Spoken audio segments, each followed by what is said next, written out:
नमस्कार, आप देख रहे हैं उत्तराखंड लाइव। मैं हूं कायनत अंसारी और बुलेटिन की शुरुआत करते हैं इस वक्त आ रही बड़ी खबर के साथ। इस वक्त की बड़ी खबर, उत्तराखंड कैबिनेट की बैठक आज मुख्यमंत्री धामी की अध्यक्षता में होगी बैठक। सचिवालय में शाम 5 बजे धामी लेंगे बैठक में कई अहम प्रस्तावों पर लगेगी मोहर। बड़ी खबर इस वक्त की, शाम 5 बजे सचिवालय में होनी है कैबिनेट की बैठक। उत्तराखंड कैबिनेट की आज अहम बैठक, मुख्यमंत्री धामी की अध्यक्षता में होगी ये बैठक। शाम 5 बजे सचिवालय में होगी ये बैठक और कई अहम प्रस्तावों पर लगेगी मोहर।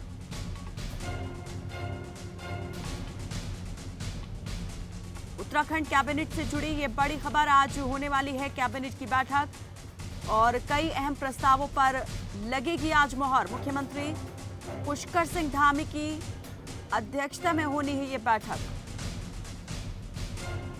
और इस पर ज्यादा बातचीत के लिए हमारे साथ बीजेपी प्रवक्ता विपिन कैंथोला जुड़ चुके हैं। कैंथोला जी, आज जो कैबिनेट की बैठक होने वाली है, किस तरह से इस बैठक को देखा जाए, किन किन प्रस्तावों को आज जो है हरी झंडी दिखा सकती है सरकार? देखिए, कायनात आज शाम को 5 बजे उत्तराखंड कैबिनेट की महत्वपूर्ण बैठक है और समय समय पर कैबिनेट की बैठकें होती रहती है, लेकिन इससे पहले 1 बजे आज पुलिस ग्रेड पे को लेकर की जो समिति बनी है उसकी भी बैठक है और उसकी 1 बजे से बैठक प्रारंभ होने वाली है। निश्चित रूप से आज कैबिनेट की बैठक में, क्योंकि 21 तारीख से उत्तराखंड के विधानसभा का सत्र भी आहूत है, उन सब चीजों को देखते हुए सरकार कई महत्वपूर्ण फैसले आज ले सकती है। बहुत सारे जो स्कीम्स हैं, बहुत सारे महत्वपूर्ण फैसले हैं जो पाइपलाइन में हैं, उनको बाहर करके महत्वपूर्ण फैसलों में तब्दील किया जा सकता है। निश्चित रूप से शाम 5 बजे जब कैबिनेट की बैठक होगी, उत्तराखंड के प्रदेश के कई जो महत्वपूर्ण घोषणाएं हैं, कई जो महत्वपूर्ण काम है, उन पर मोहर लगी। विपिन कैंथोला जी, विकास परियोजनाओं का जो खाका है उसे खींचने के तौर पर इस बैठक को देखा जाए या फिर चुनावी हलचल से जोड़कर इसको देखा जाए? देखो, कायनात बैठकें, कैबिनेट की मीटिंगें होती रहती है। जो महत्वपूर्ण फैसले होते हैं, जो जन उपयोगी फैसले होते हैं, जो जनता के भविष्य के लिए बेहतर फैसले होते हैं, कैबिनेट में लिए जाते हैं। निश्चित रूप से कैबिनेट की बैठक में बहुत ही महत्वपूर्ण फैसलों को लेकर के सरकार आती है और अभी चुनाव काफी दूर है, 6 माह है अभी चुनाव में। हमारी सरकार, जो हमारा कमिटमेंट है उत्तराखंड के विकास के लिए, जो हमारी सरकार जो काम कर रही है, उस पर हम आप भले ही कह रहे हो कि अभी 6 महीने हैं, यकीनन 6 महीने का वक्त अभी बाकी है और कह सकते हैं कि वक्त बहुत ज़्यादा भी है और कह सकते हैं कि कुछ लिहाजों से कम भी है, लेकिन जिस तरीके से दूसरी पार्टियां चुनावी सरगर्मियां तेज कर रही हैं, अगर आम आदमी पार्टी को ले लिया जाए तो आम आदमी पार्टी की बहुत ज़्यादा सरगर्मी जो है वो देखी जा रही है इस वक्त प्रदेश में। मुख्यमंत्री अरविंद केजरीवाल भी दौरा करने वाले हैं इस दौरान और कुछ बड़ी घोषणाएं कर सकते हैं। तो क्या इस लिहाज से भी, इस नजरिए से भी इस बैठक में कोई फैसला लिया जाएगा, कोई बातचीत होगी, मंथन होगा? नहीं, कायनात तो वो अपनी पार्टी का क्या फैसला लेते हैं उसका वो है और उनके आने से कोई सरगर्मी कोई तेज नहीं है। वो तो गोवा में भी गए थे, वो तो बनारस में भी चुनाव लड़े, वो तो आपका गुजरात में भी चुनाव लड़े। क्या हालात वहां पे आम आदमी पार्टी के हुए, ये पता चला है।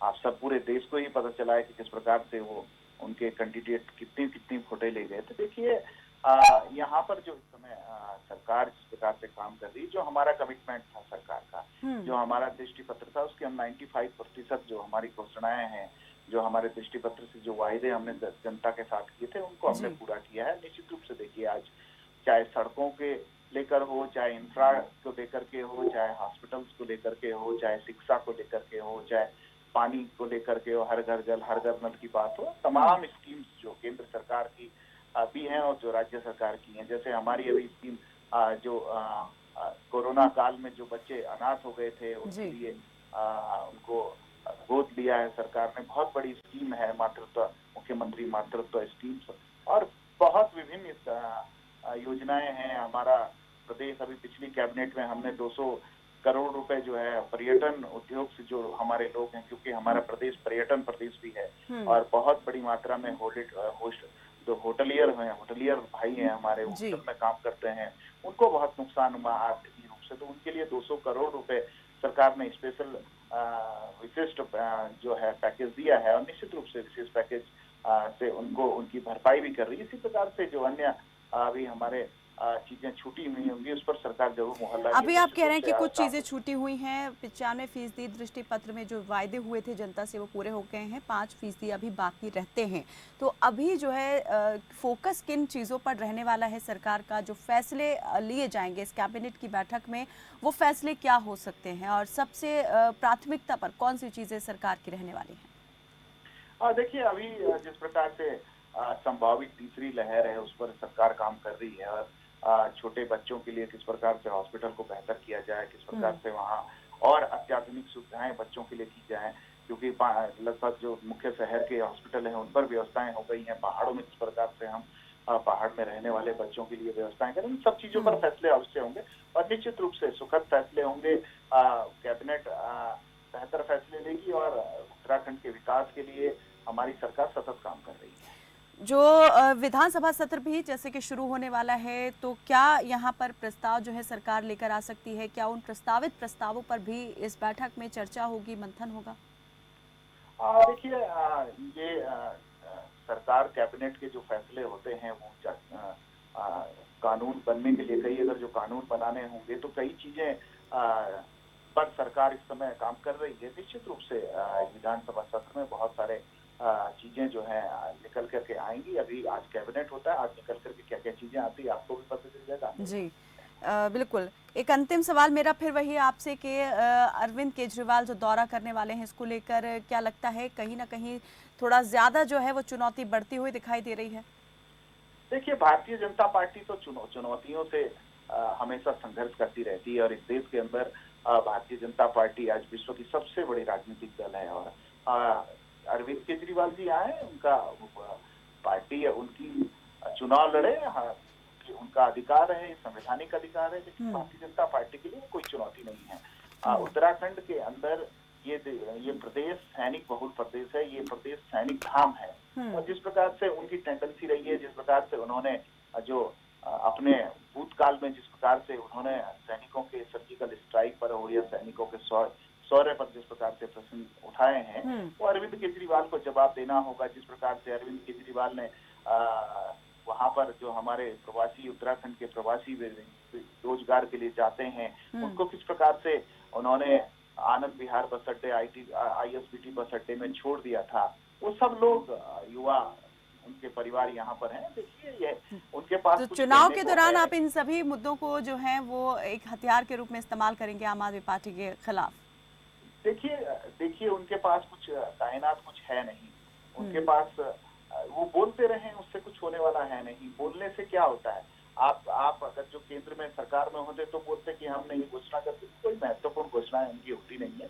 इसी प्रकार से लफाजी करना अरविंद केजरीवाल जी और आम आदमी पार्टी का काम है। चलिए, बहुत बहुत शुक्रिया विपिन कैंथोला जी हमारे साथ इस बातचीत में जुड़ने के लिए। तो कैबिनेट की जो अहम बैठक होने वाली है, इसमें कई अहम प्रस्तावों पर जो है मुहर लग सकती है, लेकिन ये प्रस्ताव जो हैं वो क्या होंगे ये ज़रूर काबिल गौर बात रहेगी। और आज शाम 5 बजे मुख्यमंत्री पुष्कर सिंह धामी की अध्यक्षता में ये बैठक सचिवालय में होगी। और इसी बीच आ रही एक और बड़ी खबर का रुख करते हैं। एक और बड़ी खबर इस वक्त की, कल उत्तराखंड आएंगे मुख्यमंत्री अरविंद केजरीवाल। विधानसभा चुनाव को लेकर कर सकते हैं बड़ी घोषणा। केजरीवाल ने खुद ट्वीट कर दौरे की दी जानकारी, राज्य की प्रगति के लिए की जाएंगी कई घोषणाएं, एक मील का पत्थर साबित होगी घोषणाएं। ये केजरीवाल का बयान सामने आया है जिसमें उन्होंने एक बार फिर बड़ी उम्मीद जगा दी है कि अगर सरकार बनती है प्रदेश के अंदर तो क्या सौगात वो दे सकते हैं। आपको वो ट्वीट दिखा देते हैं जिसमें उन्होंने इस बात की जानकारी दी है। अपने ट्वीट में उन्होंने कहा कि कल उत्तराखंड जा रहा हूं, आम आदमी पार्टी कल एक बेहद महत्वपूर्ण घोषणा करने जा रही है। उत्तराखंड की प्रगति और विकास के लिए ये घोषणा एक मील का पत्थर साबित होगी। बेहद महत्वपूर्ण घोषणा और उत्तराखंड की प्रगति और विकास के लिए ये एक मील का पत्थर साबित होगी। इससे बड़ी उम्मीद अरविंद केजरीवाल ने प्रदेश की जनता को बंधा दी है और साथ ही दूसरी पॉलिटिकल पार्टीज की जो चिंता है वो जरूर बढ़ा दी है।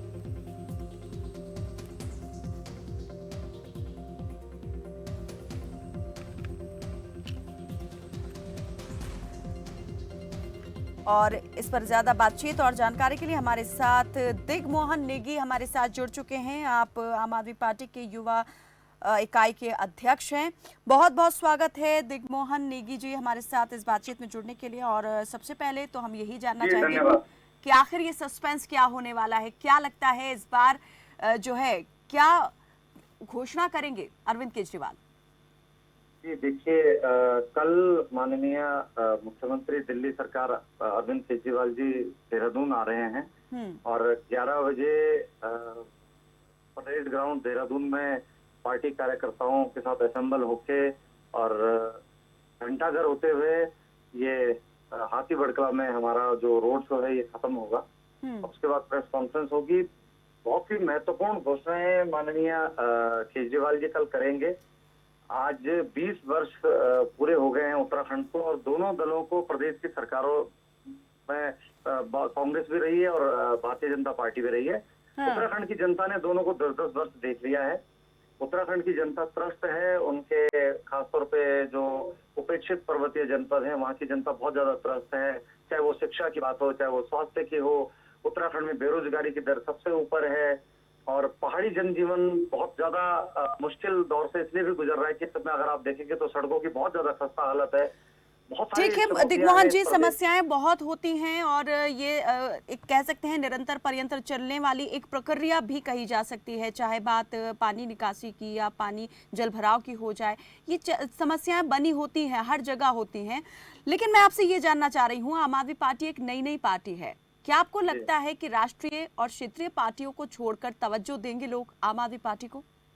निश्चित तौर पर जैसे कि मैंने आपसे कहा कि 2 राष्ट्रीय दलों ने यहाँ पर बारी बारी 10-10 साल राज करा और साथ में क्षेत्रीय दल उत्तराखंड क्रांति दल को भी जनता ने कुछ सीटें देकर मौका दिया था। लेकिन उत्तराखंड क्रांति दल भी उन दोनों दलों के साथ में बारी बारी मिल गई। कभी वो भारतीय जनता पार्टी के साथ बैठ गई गोद में और आपने देखा होगा कि दिवाकर भट्ट बीजेपी की सरकार में मंत्री भी रहे। तो अब उम्मीद उनसे जनता को नहीं है। यही कारण है कि शायद अब आज की डेट में उनकी एक भी सीट नहीं है। अब एक नई उम्मीद तीसरे विकल्प के रूप में आम आदमी पार्टी को जनता बड़ी उम्मीद भरी निगाह से देख रही है, क्योंकि दिल्ली में आपको लगता है कि उत्तराखंड के क्षेत्र में अमूलचूल परिवर्तन करके दिखाया है। उत्तराखंड की जनता को बहुत उम्मीदें हैं और इस समय बहुत बड़ी तादाद में लोग हमसे जुड़ भी रहे हैं। आपने कहा कि बहुत उम्मीदें हैं और विकल्प के रूप में देख रही है जनता, लेकिन मैं आपसे वही जानना चाह रही थी कि आपको लगता है कि एक विकल्प के रूप में उभर चुकी है आम आदमी पार्टी उत्तराखंड के अंदर और ये विकल्प जो है दूसरी पार्टियों के ऊपर भारी पड़ने वाला है? निश्चित तौर पर परिणाम 2022 में आपको जैसे दिल्ली में थे अभूतपूर्व परिणाम आपको देखने को मिलेंगे। आज त्रस्त है 2 ही लोग हैं। आज अगर मैं बात करूं तो उत्तराखंड में मुख्यमंत्री भारतीय जनता पार्टी का और उसमें जो मंत्री बैठे हैं वो सारे कांग्रेस से गए हुए मंत्री हैं। तो लोग वही हैं, सोच वही है। उनके पास न तो उत्तराखंड के विकास का कोई ठोस मॉडल है, रोड मैप है और नहीं उनका उस तरीके का दृष्टिकोण है। अगर ऐसा होता तो शायद 20-21 वर्षों में राजधानी गैरसैंण होती। ऐसा होता तो शायद उत्तराखंड से बेरोजगारी खत्म हो चुकी होती। यहाँ पर उत्तराखंड शुरू से ही देहरादून तो और मसूरी तो शिक्षा के क्षेत्र में देश का अग्रणी वो रहा है। लेकिन शिक्षा में आज जो बदहाली है पर्वतीय जनपदों में, जिस तरीके से स्वास्थ्य की खस्ता हालत है, उससे जनता तरफ से और वो एक उम्मीद भरी निगाह से अब आम आदमी पार्टी और माननीय मुख्यमंत्री अरविंद केजरीवाल एक बार फिर से उत्तराखंड का दौरा करने वाले हैं। फिर से उन्होंने कहा है कि कुछ ऐसी घोषणाएं और बेहद महत्वपूर्ण घोषणा वो करेंगे जो प्रदेश के विकास और प्रगति के लिए मील का पत्थर साबित होगी। लेकिन इससे पहले जो घोषणा यहाँ पर की कि 300 यूनिट बिजली जो है वो फ्री कर देंगे अगर प्रदेश में सरकार बनती है, इसका कितना असर दिखा है आपको? इसका बहुत बड़ा असर दिख रहा है। एक सामान्य परिवार के लिए, एक गरीब परिवार के लिए बहुत बड़ी राहत है कि उनको बिजली अगर मुफ्त में मिलती है। तो वो मैं आपको खासतौर पर पर्वतीय जनपदों की अगर बात बताऊं तो यहाँ पर घरों के आंगनों से तेंदुआ गुलदार बच्चों को उठा के ले जाता है। मवेशी जो होते हैं उनको घरों से उठा के ले जाता है अंधेरे में। अगर उस गरीब परिवार को बिजली फ्री मिलती है तो कम से कम वो 4 बल्ब अपने बाहर जला सकते हैं। और सबसे बड़ी बात कि हमारा ऊर्जा प्रदेश है, हमारे संसाधनों से बिजली पैदा हो रही है लेकिन हमें महंगी मिलती है। अगर इस प्रदेश में चोरी रुक जाए, इस प्रदेश में कमीशन खोरी रुक जाए, इस प्रदेश की दलाली रुक जाए तो निश्चित तौर पे जो 1200 करोड़ का हमारा बिजली का रेवेन्यू है वो हम जनता को दे सकते हैं उस चोरी को रोककर। तो इस बारे में आपने क्या पूरा आकलन कर लिया है आम आदमी पार्टी ने कि कितना जो घोषणा की है उसे धरातल पर उतारा भी जा सकता है या सिर्फ ये एक चुनावी घोषणा? नहीं, हम चुनावी घोषणा सिर्फ भारतीय जनता पार्टी और कांग्रेस करती है। हम गारंटी के साथ में लोगों के बीच में जा रहे हैं और बिजली गारंटी कार्ड लोगों को दे रहे हैं रजिस्ट्रेशन नंबर के साथ में। माननीय अरविंद केजरीवाल जी ने 1 महीने पहले जब वो यहाँ आए थे तो उन्होंने कहा था कि सरकार बनते ही पहली कलम से जनता के लिए 300 यूनिट बिजली फ्री की जाएगी और उस पर हम अभी भी बीजेपी के प्रवक्ता से अभी हमारी किसी दूसरे मुद्दे पर बात हो रही थी, लेकिन अरविंद केजरीवाल के जब इस दौरे को लेकर उनसे पूछा गया तो उन्होंने कहा कि वो इतनी बड़ी कोई चुनौती नहीं मानते हैं, क्योंकि अरविंद केजरीवाल इससे पहले भी जहां जहां चुनाव हुए वहां भी जा चुके हैं, गोवा गए, गुजरात गए, लेकिन क्या हश्र हुआ, यहाँ भी इसी तरह का हाल रहने वाला है। मैं समझता हूं कि हमारे भारतीय जनता पार्टी के मित्रों में ये गलतफहमी बनी रहनी चाहिए। यही गलतफहमी उनको दिल्ली में भी थी और उन्होंने देखा कि किस तरीके से 2015 में 70 में से 67 सीटों पर आम आदमी पार्टी ने अपना काबिज करा और सत्ता में आए। दोबारा 2020 के जो इलेक्शन थे, चलिए यानी कि आप पूरी उम्मीद है कि उत्तराखंड में आम आदमी पार्टी और सारे मंत्री मुख्यमंत्री दिल्ली में डेरा जमाए थे, उसके बावजूद 62 सीटों के साथ में हम दिल्ली में आए हैं। यही आपको 2022 में उत्तराखंड में भी परिणाम दिखेंगे। अगर उनको गलतफहमी है तो वो उसमें रहें। चलिए, बहुत बहुत शुक्रिया हमारे साथ इस तमाम बातचीत में जुड़ने के लिए नेगी जी।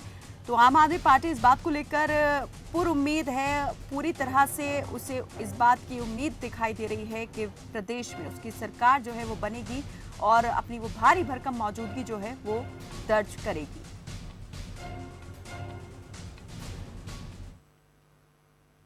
चलो रुकते हैं एक ब्रेक के लिए, जल्द हाजिर होते हैं।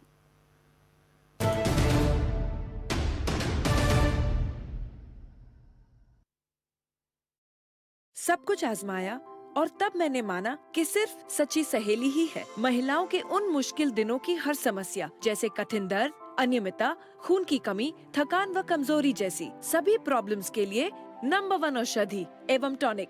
आपके विधायक से सीधा सवाल। रोहतक के विधायक भारत भूषण बत्रा के साथ एमएलए का रिपोर्ट कार्ड आज शाम 4:55 पर सिर्फ खबर फास्ट पर। No Wi-Fi, no पढ़ाई. Get Net Plus Ultra Fast Fiber Broadband just at ₹499.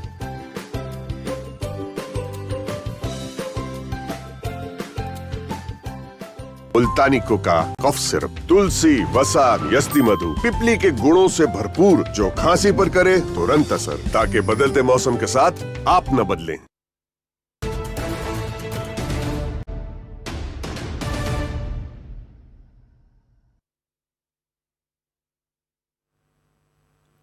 Break के बाद एक बार फिर से स्वागत है आपका। उत्तराखंड चुनाव 2022 के लिए बिगुल फूंकने की रणनीति के तहत बीजेपी ने आज से जन आशीर्वाद यात्रा शुरू कर दी है और इसके साथ ही पार्टी का चुनाव प्रचार अभियान भी प्रदेश भर में शुरू हो गया है। इस यात्रा का शुभारंभ मंगलौर के नारसन बॉर्डर से केंद्रीय राज्य मंत्री अजय भट्ट ने किया। वहीं केंद्रीय राज्य मंत्री के स्वागत कार्यक्रम में कोरोना नियमों की जमकर धज्जियां उड़ाई गई।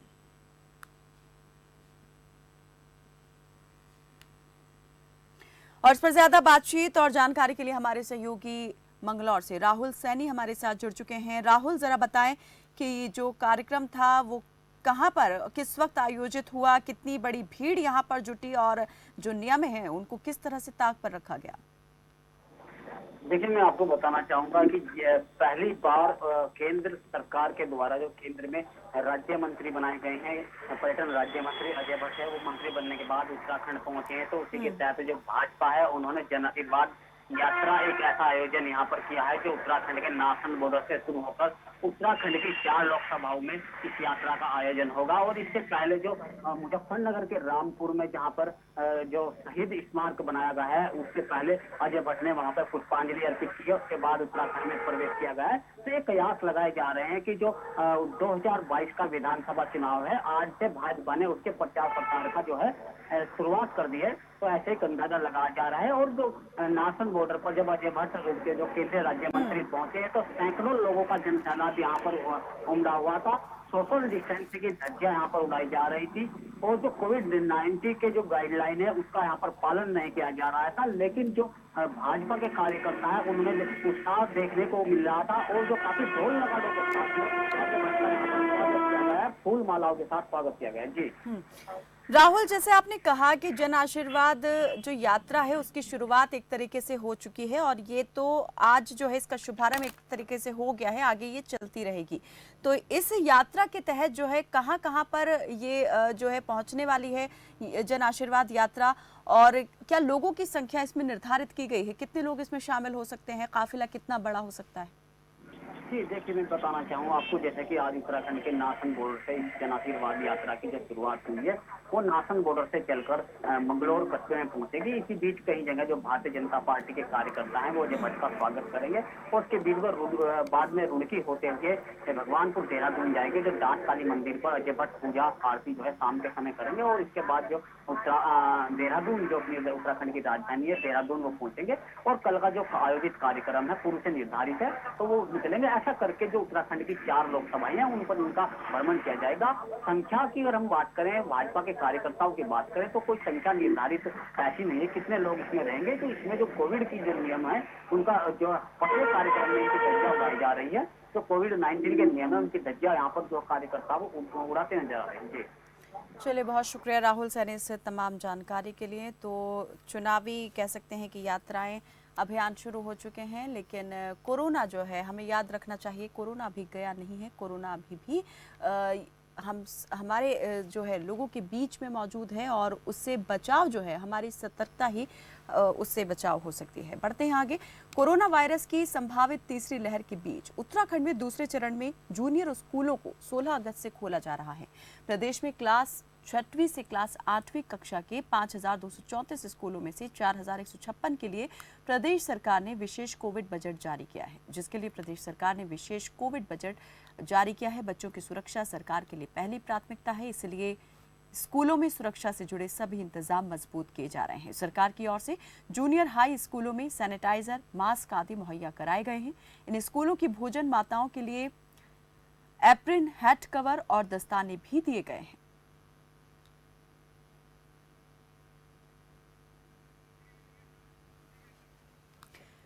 बागेश्वर जिले की प्रभारी और कैबिनेट मंत्री रेखा आर्या ने बागेश्वर ब्लॉक मुख्यालय में बेटी बचाओ बेटी पढ़ाओ योजना के तहत महिलाओं को मुख्यमंत्री महालक्ष्मी किट वितरित की। मंत्री रेखा आर्या ने कहा कि ये योजना मां बेटी को शारीरिक और मानसिक रूप से मजबूत करने में मील का पत्थर साबित होगी। इसके अलावा केंद्र और राज्य सरकार द्वारा चलाई जा रही प्रमुख जन कल्याणकारी योजनाओं से प्रदेश के सभी वर्गों के लोगों का जीवन बेहतर हुआ है और आगे भी सरकार की ऐसी योजनाओं से लोगों को फायदा पहुंचेगा।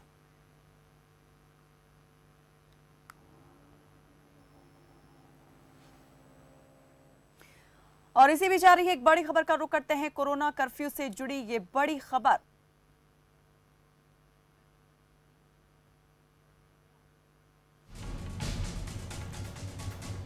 तो एक हफ्ते के लिए बढ़ाया गया कोरोना कर्फ्यू। उत्तराखंड से ये बड़ी खबर। प्रदेश में 24 अगस्त तक जारी रहेंगी पाबंदियां।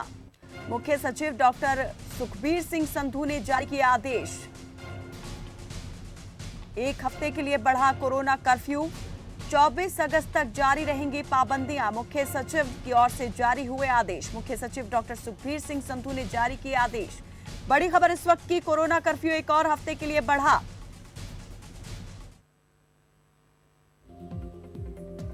तो ये बंदिशें बरकरार रहेंगी। कोरोना वैक्सीन की डबल डोज लेने के 15 दिन की रिपोर्ट दिखाना जरूरी। वैक्सीन की डबल डोज नहीं लेने वालों के लिए 72 घंटे की आरटी-पीसीआर नेगेटिव रिपोर्ट दिखानी जरूरी। विवाह समारोह में 50 लोगों के शामिल होने की ही शर्त लागू है। शव यात्रा में भी 50 से अधिक लोग शामिल नहीं हो सकेंगे। कोरोना वैक्सीन की डबल डोज लेने के 15 दिन की रिपोर्ट पर राज्य में प्रवेश की अनुमति। वैक्सीन की डबल डोज नहीं लेने वालों के लिए 72 घंटे की आरटी-पीसीआर नेगेटिव रिपोर्ट दिखाना जरूरी होगा। और इसके अलावा विवाह समारोह में 50 लोगों के ही शामिल होने की अनुमति। साथ ही शव यात्रा में भी 50 से ज्यादा लोग शामिल नहीं हो सकेंगे। ये वो तमाम बंदिशें जो अभी भी बरकरार हैं। 24 अगस्त तक ये बंदिशें बरकरार रहेंगी। मुख्य सचिव की ओर से इसके आदेश जारी कर दिए गए हैं। कोरोना कर्फ्यू एक और हफ्ते के लिए उत्तराखंड में बढ़ गया है।